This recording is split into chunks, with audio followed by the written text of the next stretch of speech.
बिस्मिल्लाहिर्रहमानिर्रहीम। अस्सलामुअलैकुम। मैं हूं असद और आप देख रहे हैं असद इलेक्ट्रिकल। आज की वीडियो में हम सीरीज़ पैरेलल और कंबाइंड सर्किट्स को शुरू कर रहे हैं। सबसे पहले बात कर लेते हैं सीरीज़ सर्किट पर। जैसा कि आप ड्राइंग में देख रहे हैं कि चार resistance R1 R2 R3 R4 हमने सीरीज़ में जोड़ी हुई हैं। सीरीज़ में कनेक्ट करने का मतलब क्या होता है कि जो आपकी सोर्स है पॉजिटिव नेगेटिव या फेज़ और न्यूट्रल, वो उसमें रेजिस्टेंस इस तरह कनेक्ट की जाए कि पहली रेजिस्टेंस पॉजिटिव या नेगेटिव टर्मिनल के साथ कनेक्ट हो, पहली के साथ दूसरी, दूसरी के साथ तीसरी, तीसरी के साथ चौथी, इसी तरह जितने भी रेजिस्टेंस हैं आप वो सीरीज़ में लगाते जाएं। उसके बाद जो लास्ट रेजिस्टेंस होगी उसको दूसरे टर्मिनल से सोर्स के जोड़ दिया जाए।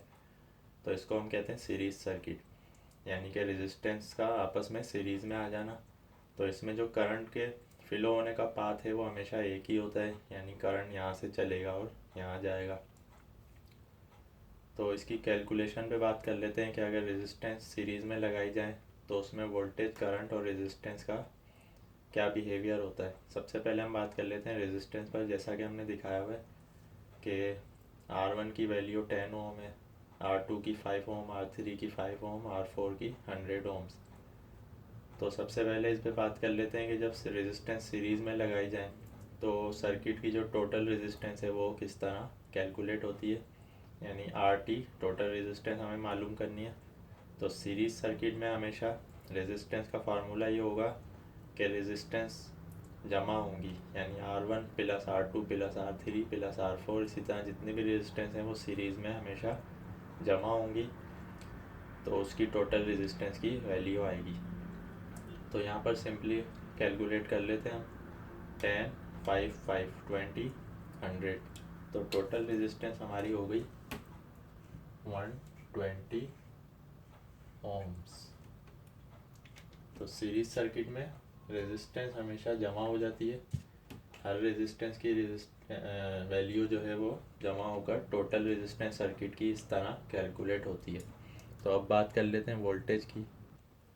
तो जैसा कि आप देख सकते हैं कि यहाँ पर हमने रेजिस्टेंस की वैल्यू अभी सेम कर दी है ताकि समझाने में आसानी हो जाए। उसके बाद फिर हम इसकी मज़ीद कैलकुलेशन पर आगे चल के जाएंगे कि अगर रेजिस्टेंस की वैल्यू डिफरेंट हो तो उसमें वोल्टेज की वैल्यू क्या होती है। तो ये समझाने के लिए यहाँ पर हमने चारों रेजिस्टेंस को 10-10 ओम कर दिया। तो इस सर्किट में जो हमने वोल्टेज अप्लाई किए हैं वो 200 वोल्ट है, AC हो या DC। रेजिस्टेंस सीरीज़ में लगी हुई हैं, हर रेजिस्टेंस की वैल्यू 10 ओम है। तो हमें जिस तरह हमने टोटल रेजिस्टेंस कैलकुलेट की थी सीरीज़ सर्किट में, वोल्टेज का फार्मूला भी सेम लाइक रेजिस्टेंस होता है। तो यहाँ पर 200 वोल्ट जो हमने अप्लाई किए हैं इसका क्या मतलब है कि हर रेजिस्टेंस को कितने वोल्ट मिलेंगे। तो यहाँ पर ये वोल्ट डिवाइड हो जाएंगे। तो 200 को आप 4 से डिवाइड कर दें तो जो भी वैल्यू आएगी, यानी 50 वोल्ट एक रेजिस्टेंस पे ड्रॉप होंगे, 50 वोल्ट दूसरी, 50 तीसरी, 50 चौथी। तो इस तरह अगर हमें टोटल वैल्यू मालूम करनी हो तो वो क्या होगी, V1 plus V2 plus V3 plus V4 is equal to total volt. तो VT हमारे पास हो गए 200।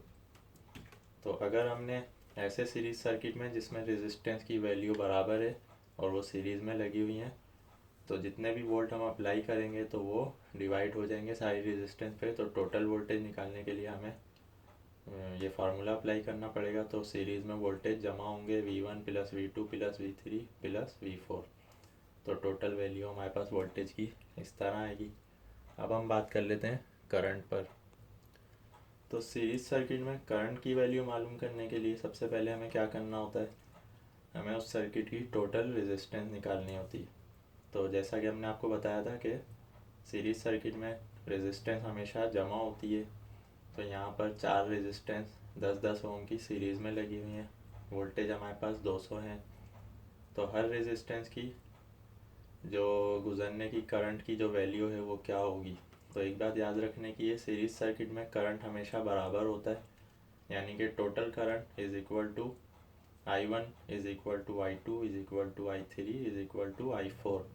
तो जितना टोटल करंट सर्किट में फ़्लो होगा वही हर रेजिस्टेंस से होगा। उसकी रीज़न ये होती है कि करंट के गुज़रने का पाथ एक ही होता है सीरीज सर्किट में। तो अगर करंट पॉजिटिव से नेगेटिव आ रहा है तब भी उसको हर रेजिस्टेंस से होकर गुजरना है, अगर नेगेटिव से पॉजिटिव जा रहा है तब भी यही कंडीशन है। तो करंट की वैल्यू सीरीज सर्किट में चेंज नहीं होती है, चाहे रेजिस्टेंस की वैल्यू अलग अलग ही क्यों ना हो।